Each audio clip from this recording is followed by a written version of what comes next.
Tell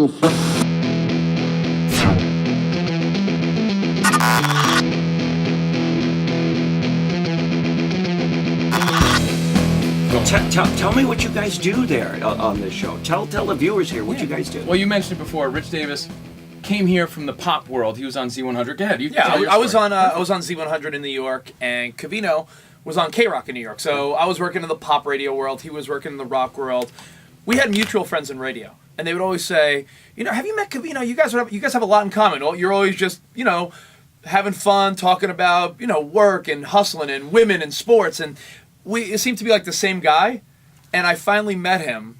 And then you realized I was the much cooler version of him. Is that what it is? Yeah, that's what it is. No. And then, the friendship began. Well, that's truth really is, pretty quickly, you guys? Well, truth is, when we first met, I was like, oh, there he is. That's Covino, the guy we wanted you to meet. You guys have a lot in common. Yeah. He had just gotten over a breakup, so he was crying in his beer at the bar, and everyone was sick of hearing him complain.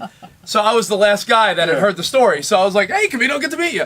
So I was his confidant from day one. Right, yeah. And you know what? He understood this me. love affair, guys. He This understood is awesome. me. Yeah, he came at just the right time because everyone else was sick of my stories. What time? You guys are so young. When did? We started doing the show in our early 20s. So we've been hustling together from early 20s to now 30. God. So How'd you do it? I mean, a lot of people are out there, and they're dreaming. Right. To live the life that you guys are doing. How'd you guys do it? You got going and you're on radio and millions of people. Where did it all start? How did it start? All right, start from the beginning. I mean, we always were competitive. I feel like a lot of our competitive edge came from sports. You were competitive. Yeah, and that came from sports. Yeah. That came from Little League. That came from wanting to win. Stuff. It really did. It Right? came from wanting to win. I don't think he meant start back in Little League, but it's a good thought though. I'm going to fast forward though. No, but I do like that because I think a lot of kids, we always say when you're a competitive little kid, and you don't need your parents to push you overboard, but if you're a competitive kid, you'll find what you're good at, whether it's theater, sports, computers, whatever. If you find what you're good at and you're passionate about it, that competitiveness will carry through, I think. Exactly. So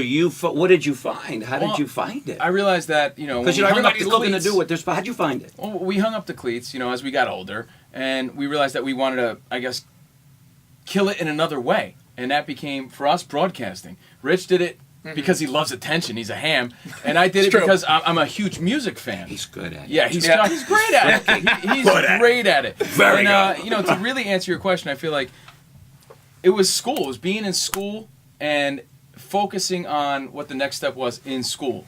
And he went to Syracuse, a great broadcasting school. Mm-hmm. I went to Montclair State University here in New Jersey. I did the radio thing. Which is a great Guido school. A great Guido school. I learned how to be a really great Guido. I'm a legend in Montclair. Yeah. But no, seriously.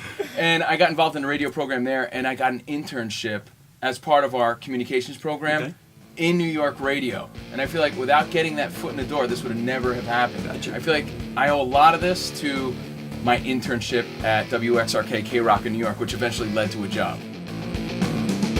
Okay, now that we've done a background check on these guys, let's learn about the concepts and qualities they've discovered in achieving their very best life.